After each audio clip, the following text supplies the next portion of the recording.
Les ninjas. Auréolés de mystère, ces personnages énigmatiques sont encore décriés de nos jours. Dans le Japon féodal, tandis que les seigneurs des différentes provinces s'affrontent pour étendre leur hégémonie sur le pays, ces guerriers de l'ombre vont changer de façon radicale les règles du jeu. Ils sont passés maîtres dans l'art de l'espionnage, de la conspiration et de la guerre secrète. Voici la véritable histoire de Tanba. Formé par l'un des grands maîtres ninja, il a affronté les seigneurs de guerre les plus redoutables.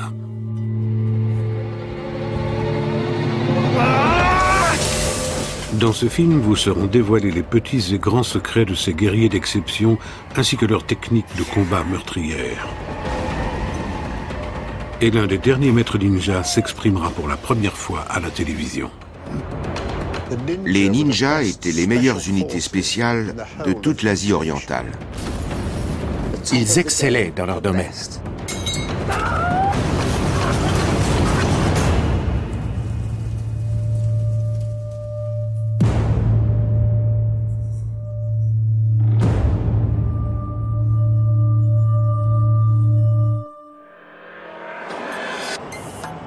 Les ninjas sont devenus un phénomène de la culture populaire dans le monde entier. Après la Seconde Guerre mondiale, ces guerriers invincibles japonais fleurissent dans les bandes dessinées, les films de série B, les jeux vidéo, et ils s'exportent partout dans le monde. Portés au rang de héros dotés de pouvoirs surhumains, ils deviennent vite un mythe. Pourtant, ils ont véritablement existé. Il est étonnant de constater qu'au pays du soleil levant, les ninjas ont une réputation douteuse et passent pour des voleurs et des meurtriers. Si de nombreux Japonais ont un ancêtre ninja, ils ne l'avouent qu'à contre-cœur. Mais cela ne ternit en rien la popularité de ce parc d'attractions ninja. Les ninjas sont dépeints, notamment au cinéma, comme des voleurs et des assassins. Mais nous n'avons rien à voir avec eux. Mais alors, qui étaient les ninjas? Des bandits, des criminels, des surhommes versés dans l'art de la guerre? Cette enquête palpitante nous ramène 4 siècles en arrière. Au XVIe siècle, Tanba Momochi est l'un des ninjas les plus célèbres du Japon. Pourtant, l'histoire de sa vie demeure aujourd'hui encore nimbée de mystères. Et les chroniques d'Iga nous apprennent peu de choses au sujet du jeune Tanba. À l'instar de tous les maîtres ninjas, il a été soumis à un entraînement intensif pendant son enfance sous la surveillance de son clan.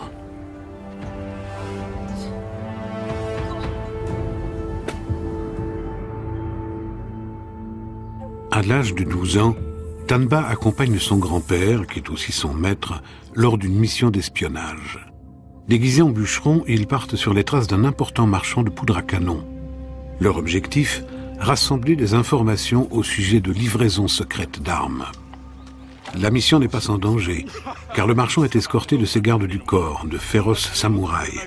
Ces hommes peuvent se montrer assez imprévisibles, surtout si un jeune blanc-bec ose leur manquer de respect.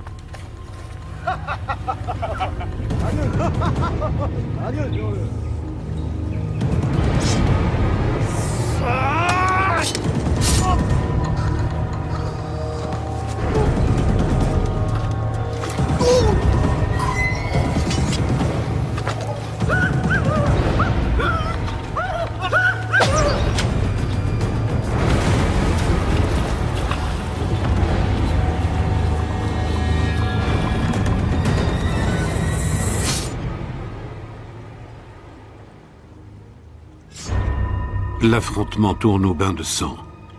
Pour le jeune Tanba, le choc est rude. Mais désormais, cette dure réalité fait partie de son quotidien. Il tire malgré tout un enseignement de cette expérience. Un guerrier ninja doit s'affranchir de la peur, du doute et de la fierté. En 1560, à l'issue de la bataille d'Okehazama, le pouvoir shogunal en place perd le contrôle du pays. Le Japon plonge alors dans l'anarchie. Les différents seigneurs et leurs armées de samouraïs s'affrontent au cours de conflits sanglants au gré d'alliances mouvantes. L'enjeu est de taille. Celui qui acquiert le plus de pouvoir pourra s'arroger le titre de nouveau shogun.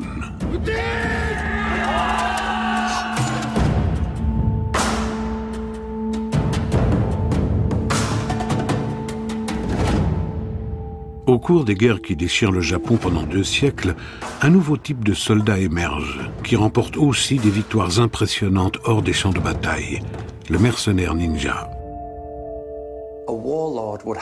Un chef de guerre mandatait un ninja essentiellement pour 3 motifs. L'espionnage, l'infiltration et les incendies volontaires. Il perpétrait également des meurtres sur commande et semait la confusion en brouillant les pistes vêtues de la tenue de leurs ennemis. Les ninjas proposaient leurs services à travers tout le pays. Ils signaient leurs contrats dans le plus grand secret et même leurs familles ignoraient où les menait leur mission.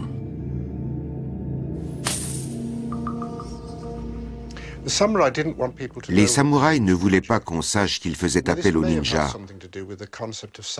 Cela transgressait sans doute leur code de l'honneur, de se débarrasser d'un ennemi en le faisant assassiner, ou en mettant le feu à son château.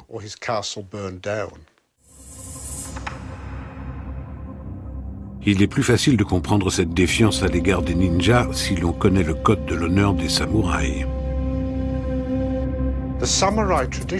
Selon la tradition des samouraïs, les gentilshommes dignes de ce nom s'affrontaient uniquement dans le cadre d'un duel. C'était un combat d'homme à homme, jusqu'à la mort.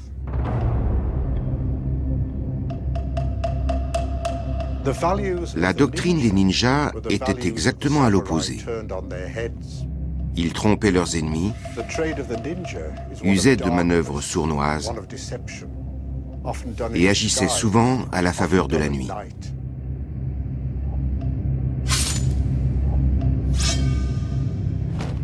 Et il semble que les hommes de la province d'Iga étaient particulièrement talentueux. À travers tout le Japon, de petits groupes d'hommes pratiquent l'art de la guerre selon les techniques des ninjas, mais aucun n'arrive à la cheville des guerriers d'Iga. Tandis que le jeune Tanba et son grand-père reprennent le chemin de leur village, Oda Nobukatsu, le fils du plus puissant seigneur de guerre du Japon, s'impatiente. Son marchand de poudre n'est toujours pas arrivé.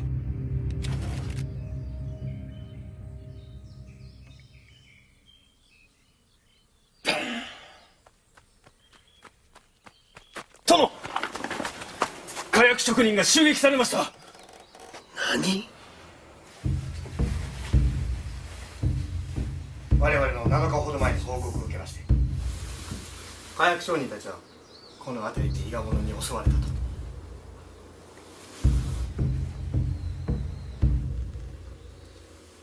あれ、伊賀め。 La province d'Iga, contrée sauvage entourée de montagnes, est un refuge idéal pour ceux qui ont fui la guerre, pour les samouraïs dissidents et pour les petits propriétaires terriens qui veulent défendre leur garde face aux seigneurs voisins. La plupart des hommes d'Iga, et même quelques femmes, s'exercent à l'art de la guerre. Les troupes d'infanterie sont composées de paysans qui s'entraînent de temps à autre après les travaux des champs.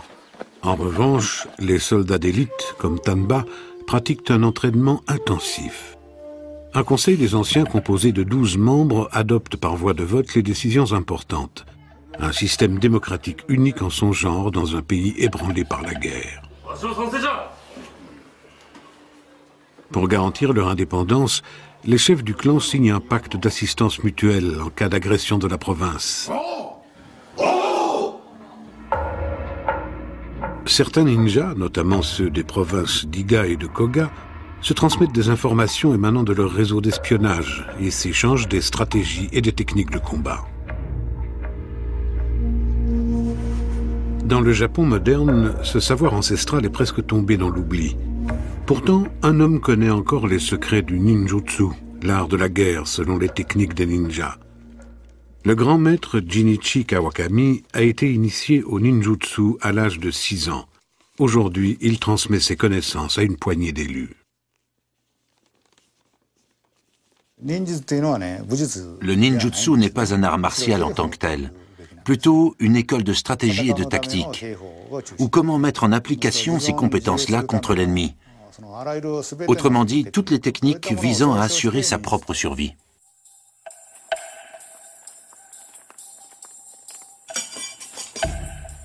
L'enseignement des ninjas va bien au-delà d'un simple art martial. Néanmoins, les élèves de Jinichi Kawakami commencent leur apprentissage par des techniques simples, comme grimper aux arbres et manier des armes anciennes.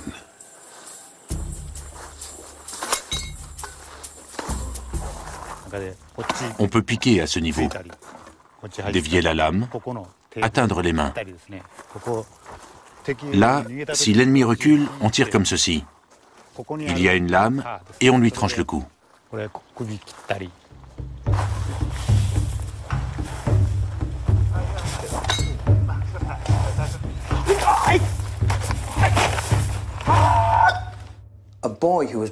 Un garçon né dans une famille de samouraïs devait apprendre le protocole, l'équitation et l'art de manier l'épée.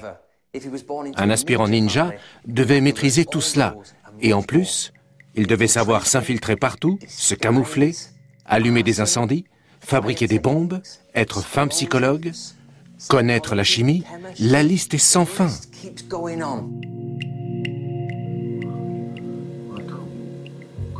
Pendant des années, Tanba apprend les secrets de ses ancêtres.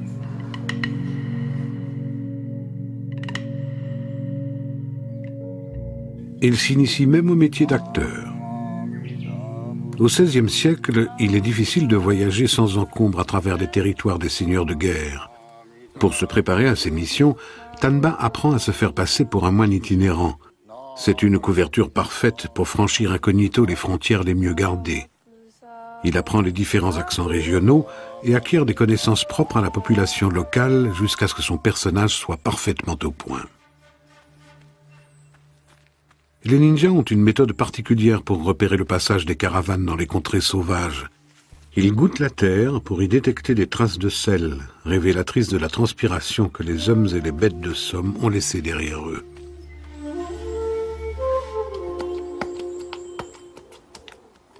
Les ninjas élaborent aussi une nourriture énergétique compacte afin de réduire le poids de leur pactage lorsqu'ils partent pour des missions lointaines. Chaque famille met au point sa propre recette, un mélange à base de riz, de sarrasin, de feuilles de thé et de sang de poisson. On mangeait une boulette 3 fois par jour à peu près. À l'époque, ça faisait office de repas. Et on survivait, ce qui veut dire que c'était nourrissant.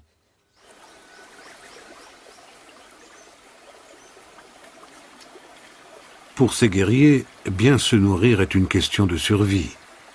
Comme tous les jeunes de son âge, Tanba aime les sucreries, et notamment les gâteaux de riz.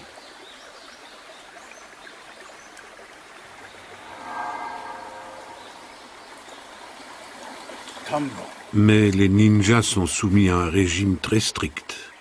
Ils doivent consommer beaucoup de légumes, du tofu, des noix, et surtout des aliments inodores. En effet, un plat qui contient trop de sucre, d'oignon ou d'ail peut causer la perte d'un ninja. Un samouraï bien entraîné peut ne pas voir un ninja dans l'obscurité, mais le cas échéant, il peut le repérer à l'odeur. Les guerriers ninjas doivent donc veiller à leurs odeurs corporelles pour ne pas devenir des cibles faciles. Comment les villageois ont-ils pu acquérir une telle somme de connaissances ? Quel est le secret de leurs aptitudes hors du commun? Selon certains historiens, ce savoir leur aurait été transmis par des sociétés secrètes chinoises dont quelques membres se seraient réfugiés dans la province d'Iga. Les ninjas pourraient aussi avoir été initiés par les Yamabushi, des ascètes vivant dans la montagne. À l'époque, les ninjas et les Yamabushi vivaient dans les montagnes. On prêtait à ces moines toutes sortes de super-pouvoirs, comme par exemple celui de bondir dans le ciel et de chevaucher les nuages. Dans la tête des gens, ils pouvaient disparaître et réapparaître n'importe où, ou encore manipuler n'importe qui.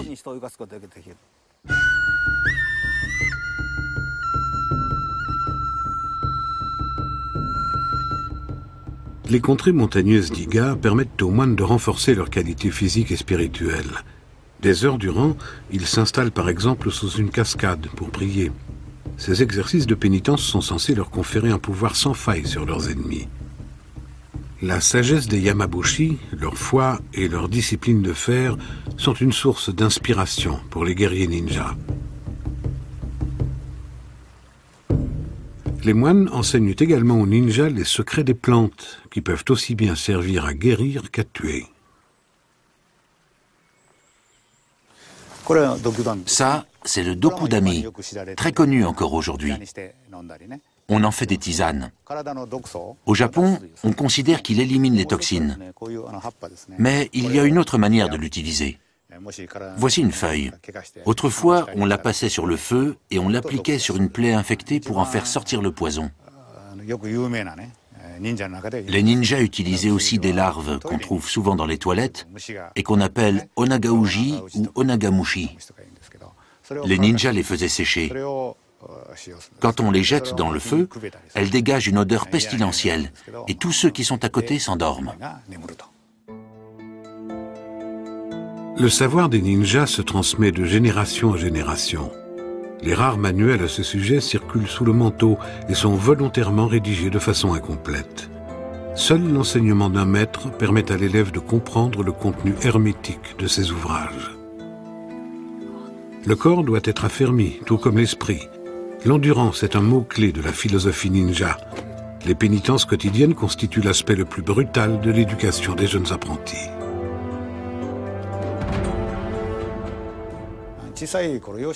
Pour maîtriser cet art, il faut commencer dès l'enfance. De nos jours, personne n'a le temps ni l'endurance nécessaires. Or, cette discipline nécessite un investissement total. En endurcissant ses membres, un ninja peut par exemple se faire passer pour un mendiant vieux et faible. Pour s'infiltrer chez l'ennemi, les ninjas devaient escalader des murs, grimper aux arbres. Cela nécessitait une grande force au niveau des orteils. Chaque muscle du corps est sollicité. Les pieds, les mains, les doigts, même la tête doit être endurcie. Lors de leur mission de nuit, les ninjas se repéraient grâce au toucher. C'est pourquoi on ne renforce pas les paumes des mains pour qu'elles gardent leur sensibilité. En revanche, le corps doit être comme une armure. Aujourd'hui encore, cet entraînement est un processus extrêmement douloureux.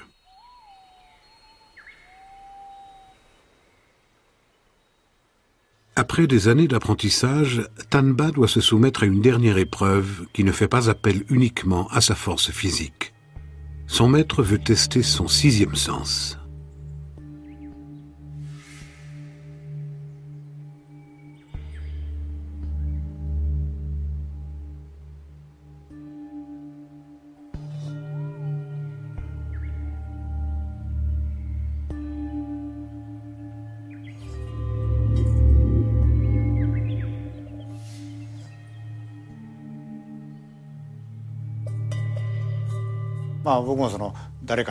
Je ne sais pas, car aucun assassin n'a jamais cherché à attenter à ma vie, mais je pense qu'on peut réellement pressentir la volonté de tuer.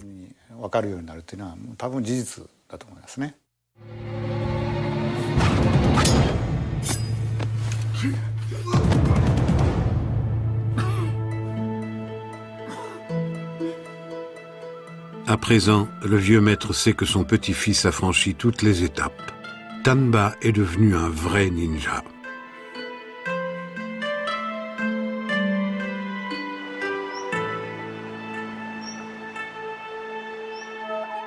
Peut-on vraiment apprendre à développer son sixième sens, son intuition? Selon la tradition ninja, la réponse est oui.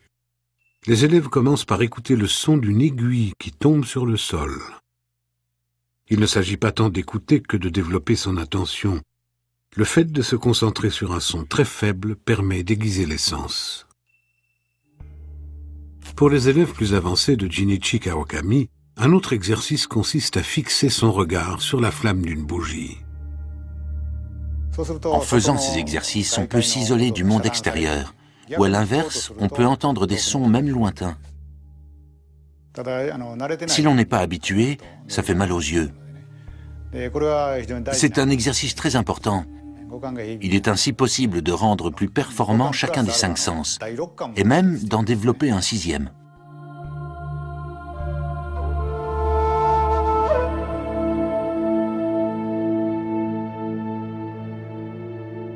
À l'issue de son apprentissage, Tanba accède rapidement au rang de maître ninja. Son grand-père lui a enseigné la sagesse de leurs ancêtres et toutes leurs techniques de combat. Bientôt, il va devoir affronter une épreuve déterminante pour la destinée de son clan. autour de la province d'Iga, le monde a changé. Le père de Nobukatsu, Oda Nobunaga, a accédé au pouvoir et soumet les provinces japonaises les unes après les autres. Les ninjas savent qu'ils seront les prochains sur la liste, car les alliés d'Oda encerclent presque entièrement la province d'Iga. Les ninjas représentent un danger pour la politique expansionniste d'Oda et menacent l'approvisionnement de son fief. Afin de pouvoir attaquer cette province, Oda avait besoin d'une forteresse. Il a donc ordonné à son second fils, Nobukatsu, d'édifier le château de Maruyama.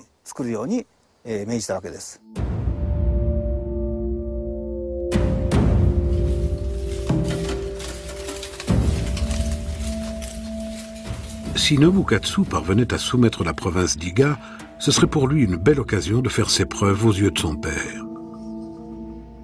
Tanba est conscient que la forteresse est une menace pour son peuple. Il fait alors appel au meilleur espion de son clan.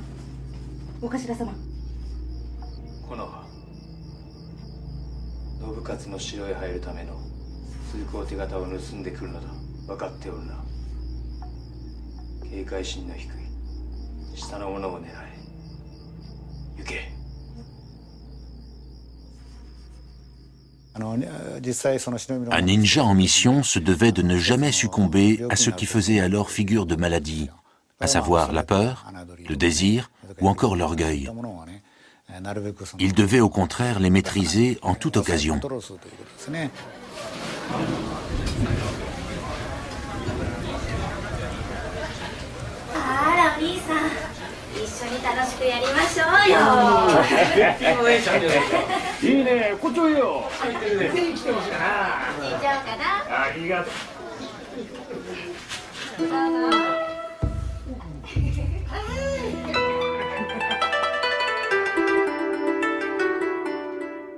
Il faut parfois des années pour qu'un espion parvienne à infiltrer un milieu. Mais la ravissante Konoha, qui n'a pas froid aux yeux, a ses entrées dans le quartier chaud de la ville.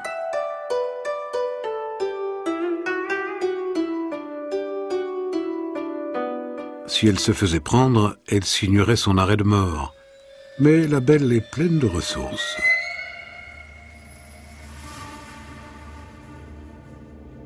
Ça, c'est une aiguille Sanryoshin classique, à pointe triangulaire. On peut aussi utiliser de petits modèles. On l'entoure de papier et on la place dans la bouche avant de s'endormir. Si jamais on est attaqué durant le sommeil, on peut la cracher sur l'ennemi et en profiter pour s'enfuir.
Tanba prie pour l'âme de Konoha.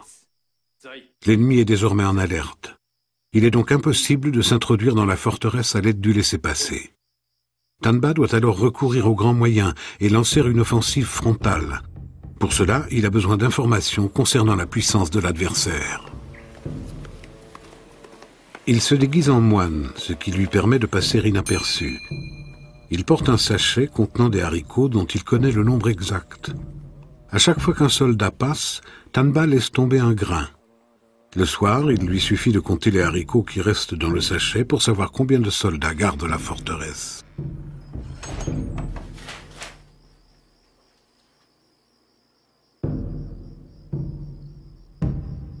La conquête d'une telle place forte nécessite une préparation minutieuse. Tanba a imaginé la stratégie suivante. Une unité d'élite de ninjas va infiltrer le château, puis soutenir de l'intérieur l'offensive principale.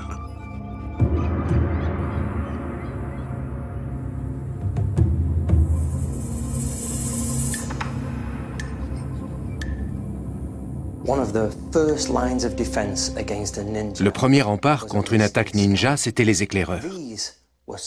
Ces soldats patrouillaient dans le périmètre du château. Ils se faufilaient jusqu'à leur cachette, d'où ils donnaient l'alerte en cas de danger, en envoyant des signaux secrets.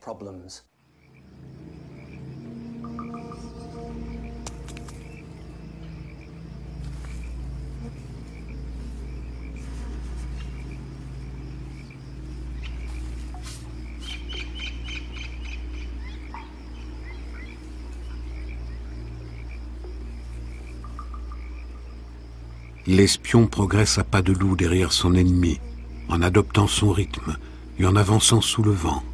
Soudain, il porte le coup fatal à sa victime.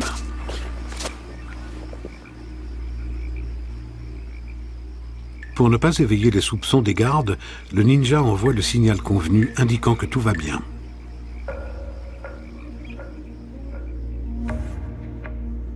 Voici un autre élément de défense. Plusieurs feux judicieusement placés qui éclairent un remblai de gravier entourant la forteresse.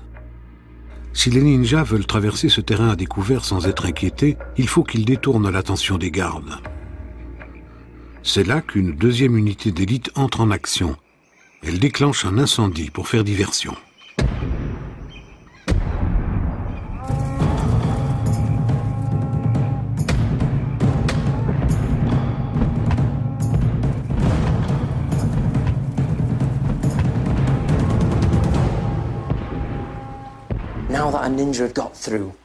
Les ninjas devaient ensuite traverser les douves sans se mouiller, pour ne pas laisser d'empreintes de pas dans le château. Pour cela, ils avaient plusieurs techniques. Par exemple, un radeau en bambou fixé sur des tonneaux. Cela leur permettait de passer de l'autre côté.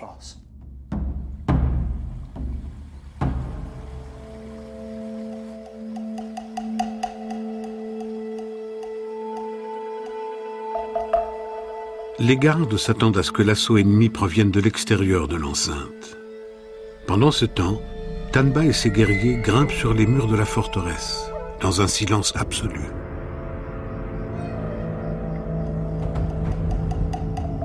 Les ninjas sont capables d'escalader des murs très hauts.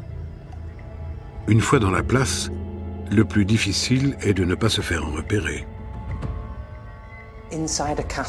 À l'intérieur du château, ils devaient rester silencieux. Peu de Japonais le savent, mais les nattes de paille traditionnelles que l'on trouve dans la plupart des maisons étaient fabriquées de manière à contrer les attaques nocturnes des ninjas. Le tissage de ces nattes est particulier, c'est-à-dire que les fils de trame vont dans un seul sens. Si le pied frotte dans le sens des fibres, on n'entend aucun bruit. Mais la natte est disposée de façon à ce que le pied frotte dans le sens contraire des fibres. Et cela produit un son qui alerte les gardes. Les ninjas se sont introduits dans la place forte depuis plusieurs heures et pour l'instant tout semble calme. La manœuvre de diversion a fonctionné, mais elle a mis l'ennemi en état d'alerte. C'est pourquoi Tanba et ses hommes restent cachés jusqu'à ce que la fatigue gagne les gardes.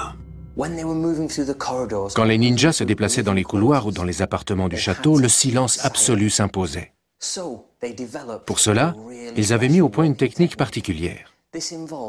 Ils marchaient en posant leurs pieds sur le dos de leurs mains, qu'ils plaçaient d'abord à plat sur le sol. Quand ils passaient à côté de personnes endormies, ils mettaient dans leur bouche un papier plié, pour que leur souffle soit dévié latéralement et qu'il n'effleure pas le visage du dormeur.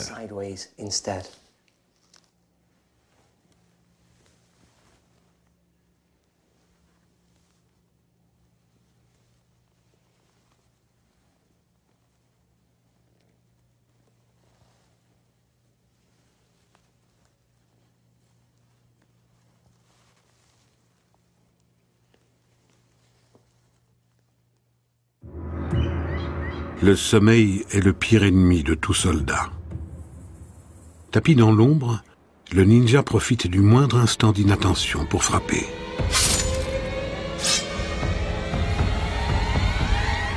Après avoir assassiné le commandant, Tanba donne le signal de l'assaut. Dehors, les troupes ninja passent à l'attaque, tandis que Tanba déclenche une gigantesque explosion en mettant le feu aux réserves de poudre. La forteresse censée soumettre la province d'Iga disparaît dans un immense brasier. Iga a réussi à préserver sa liberté.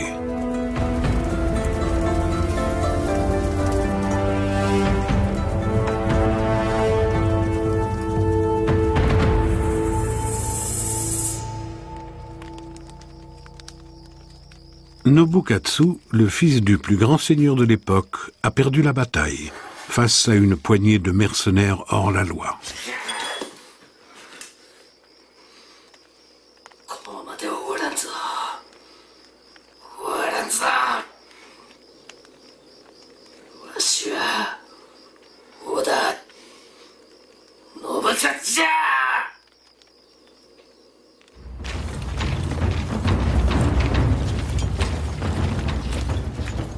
Assoiffé de vengeance, Nobukatsu décide de lever une nouvelle armée l'année suivante, sans en informer son père. Les ninjas sont inférieurs en nombre, mais très bien préparés. Ils sont avertis de l'arrivée des envahisseurs par des signaux de fumée. Nobukatsu se moque de toutes les mises en garde. Il veut réaliser un coup d'éclat pour impressionner son père. Fort de son armée de 8000 hommes, il s'apprête à franchir le col qui conduit à la province d'Iga. À cet instant, le général de Nobukatsu est sûr de la victoire.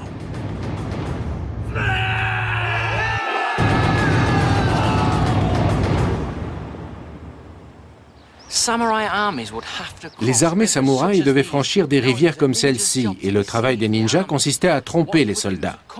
Pour cela, ils fabriquaient des leurres, comme cette pierre attachée à des roseaux avec une corde. Ils adaptaient la longueur de la corde à la profondeur de la rivière. Ils installaient ces leurres par centaines, et ainsi le cours d'eau paraissait peu profond et facile à traverser. Quand les samouraïs se précipitaient pour traverser, ils se noyaient avec leur monture. Les ninjas connaissaient parfaitement la configuration du terrain, et ils ont pu ainsi tenir tête aux forces shogunales.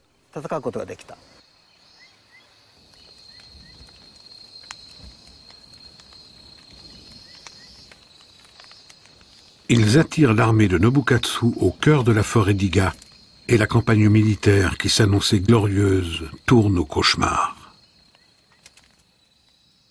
Nobukatsu combattait une armée invisible qui avait recours à tous les stratagèmes possibles pour remporter la victoire.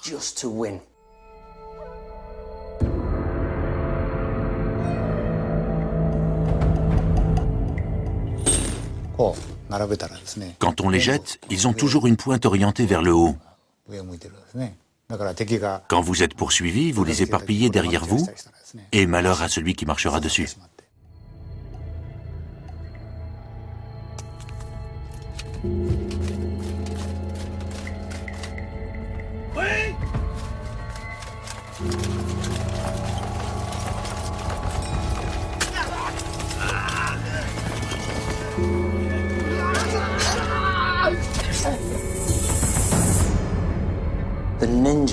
Les ninjas étaient experts en explosifs.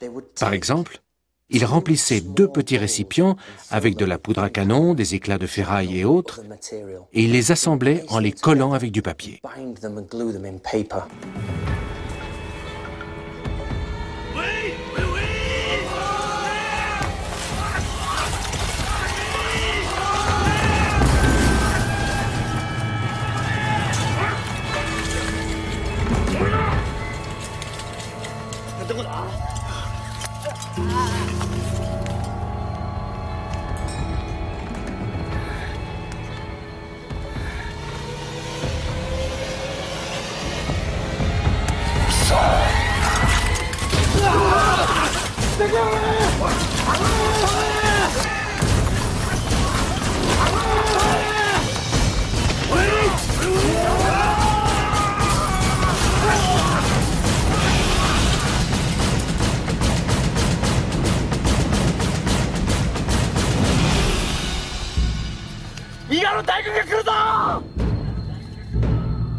Pris de panique, les samouraïs battent en retraite. Ils ont aperçu des lueurs en haut de la colline et pensent qu'il s'agit d'une armée ninja. Mais là encore, c'est un leurre. Ce sont en fait des flambeaux accrochés dans les arbres. La défense d'Iga était bien organisée. Les ninjas ne manquaient pas une occasion d'affaiblir leurs ennemis en ayant recours à des tactiques de guérilla et à des attaques surprises.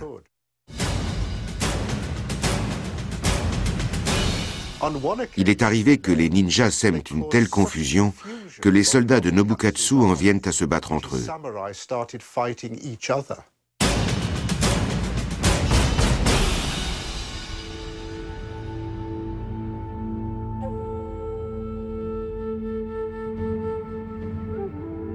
Nobukatsu sort vivant de cette bataille, mais il a perdu l'un des généraux les plus valeureux de son père. Cette deuxième défaite contre les ninjas jette le déshonneur sur la famille du puissant Oda Nobunaga. Nobunaga ne pouvait pas tolérer la défaite subie par son fils, car elle portait atteinte à l'honneur du clan Oda. De plus, les ninjas menaçaient les voies de communication de la province.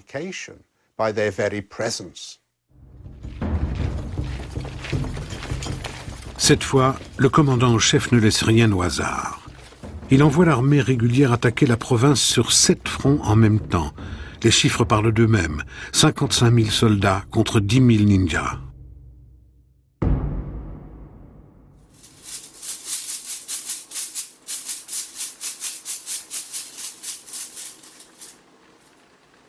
Les hommes d'Iga doivent prendre une décision.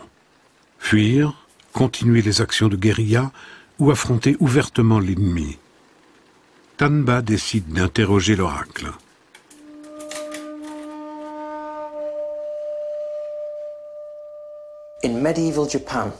Dans le Japon médiéval, la superstition était très répandue.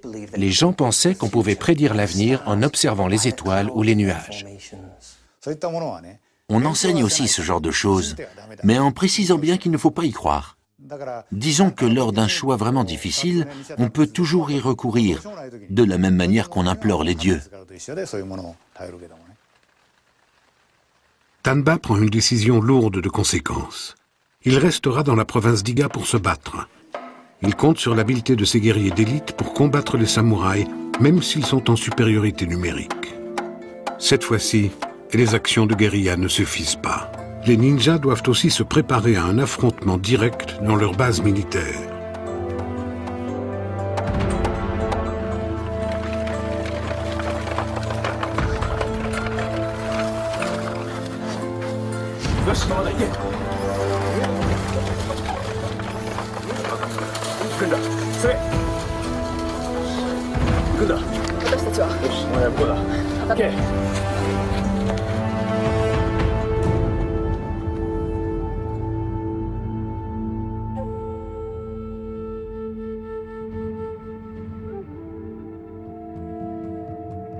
Si les armées samouraïs se lancent à l'assaut d'un camp ninja, elles auront droit à quelques surprises.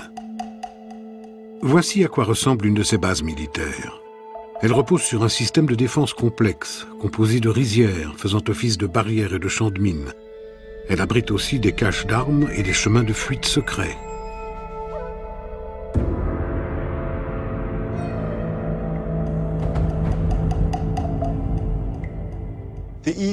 Les forteresses ninja avaient l'apparence de simples domaines fermiers, mais en réalité, c'étaient de vraies souricières.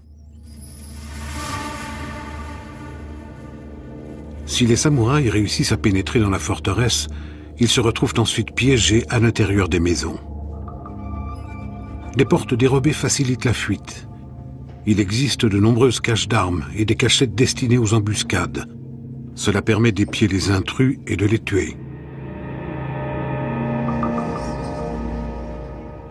Ici, on dirait un parquet tout à fait ordinaire. Mais en réalité, il a été conçu pour dissimuler des armes. Les ninjas possèdent un arsenal impressionnant, composé notamment de grenades et de gaz neurotoxiques. Même de simples anneaux peuvent devenir des armes dangereuses.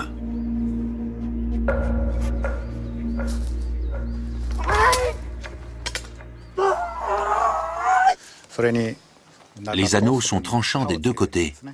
On peut donc tout à fait les utiliser contre un ennemi. Même un bambou, en apparence inoffensif, peut devenir une arme mortelle.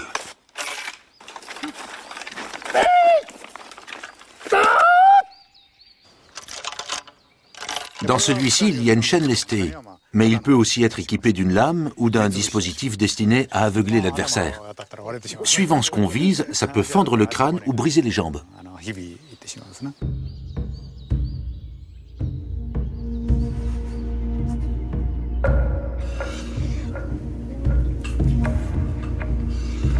Tanba ordonne à ses hommes de s'équiper pour le combat et de préparer des stocks de poisons, de remèdes et d'explosifs. Mais cette fois, les hommes d'Iga seront en position de faiblesse avant même le début de la bataille. Jusqu'à présent, les ninjas de la province voisine de Koka n'avaient pas pris part au conflit. C'est alors qu'un chef de guerre de Koka sollicite une audience auprès de Nobukatsu.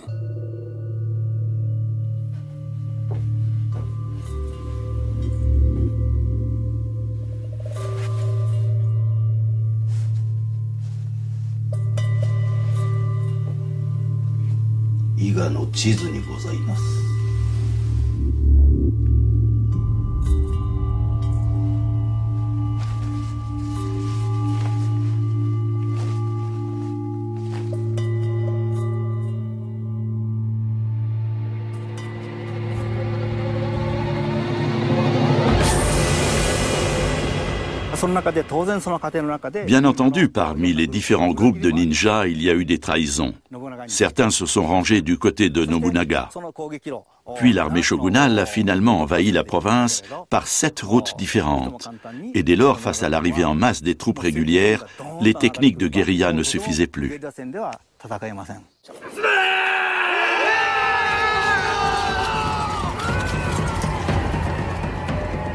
Le traître a livré les plans de défense d'Iga à Nobukatsu.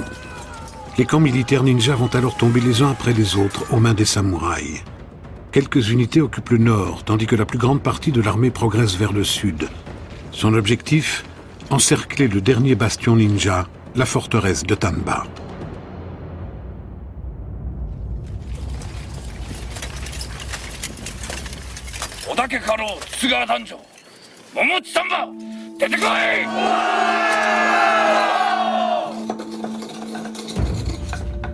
Le jour décisif est arrivé. Les hommes d'Iga vont livrer un ultime combat contre l'armée des samouraïs, galvanisée par la perspective de la victoire. Tanba est à la tête d'une armée composée de 450 ninjas et de 1200 soldats avec femmes et enfants, un effectif dérisoire comparé aux 30 000 hommes de l'armée de Nobukatsu.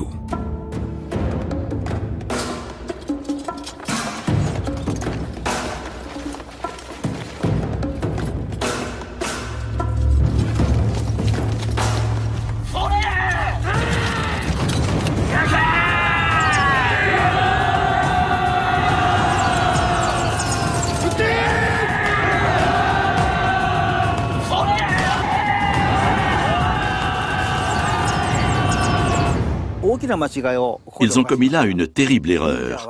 Un ninja n'affronte jamais de face un ennemi qu'il sait en position de force. Dans ce cas, il doit opter pour la fuite.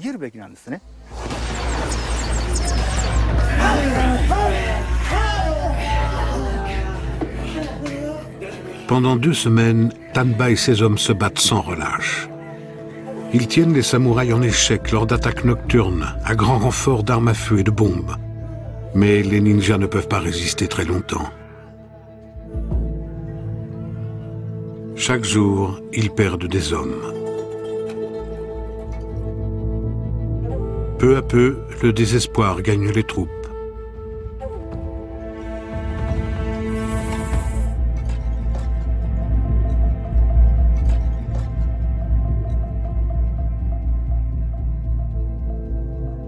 Tanba décide alors de jouer le tout pour le tout. Fidèle à sa réputation de maître ninja, il va tenter une ultime manœuvre.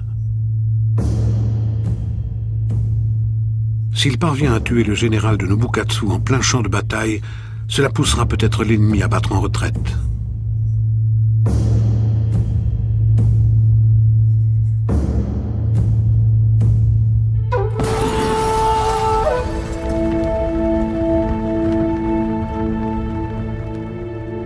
L'attaque surprise est un succès. Mais les troupes ne se replient pas pour autant. Les hommes d'Iga sont voués à une mort certaine.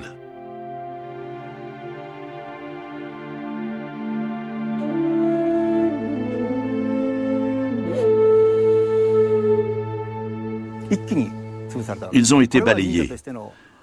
Ça a été la plus grande défaite des ninjas et elle a entraîné leur disparition. Malgré cet échec, Tanba a prouvé qu'il était un grand chef militaire, parce qu'il a résisté très longtemps face à une puissance écrasante.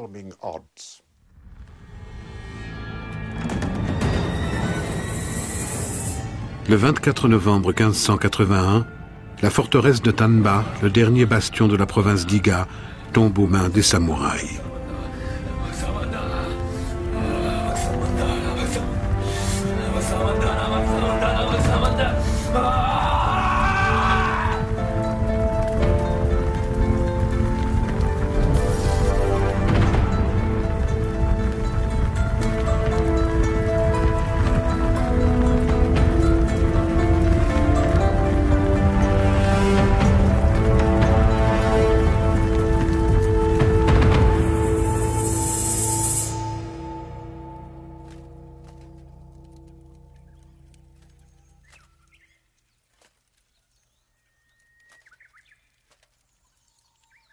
Le lendemain, les soldats exécutent les basses besognes.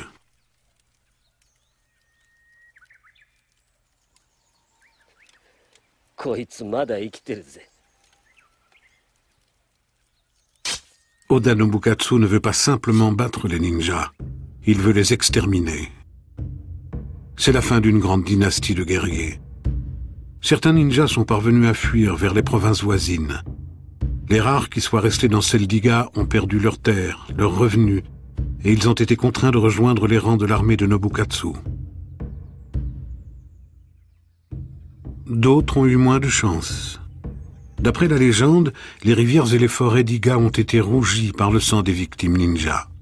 On raconte que dans un village, plus de 400 hommes, femmes et enfants ont été décapités en une journée.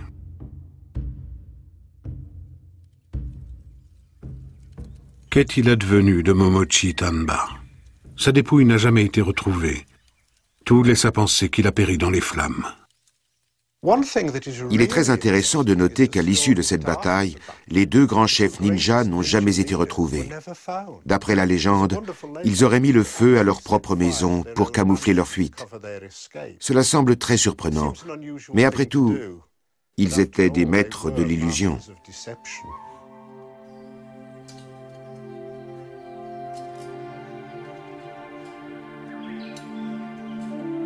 Est-il possible que Maître Tanba ait mis en scène sa propre mort et qu'il ait en réalité pris la fuite par un tunnel que l'on a découvert plus tard sous les ruines?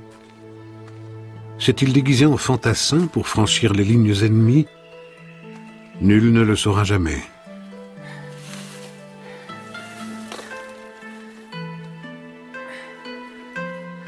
On raconte que les chefs ninjas possédaient souvent plusieurs identités et plusieurs familles dans différentes régions, toujours dans le but de disparaître plus facilement.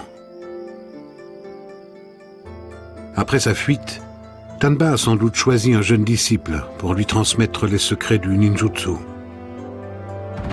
C'est ainsi que l'art des ninjas est passé d'une génération à l'autre jusqu'à nos jours. Quel jugement l'histoire porte-t-elle sur les ninjas? Étaient-ils des bandits roublards et des tueurs implacables, ou des soldats d'élite qui ont payé un lourd tribut pour défendre leur indépendance? L'idéal était bien entendu d'éviter l'affrontement, mais ça faisait aussi partie du travail. À l'époque des provinces en guerre, la mission des ninjas était de semer le chaos chez l'ennemi.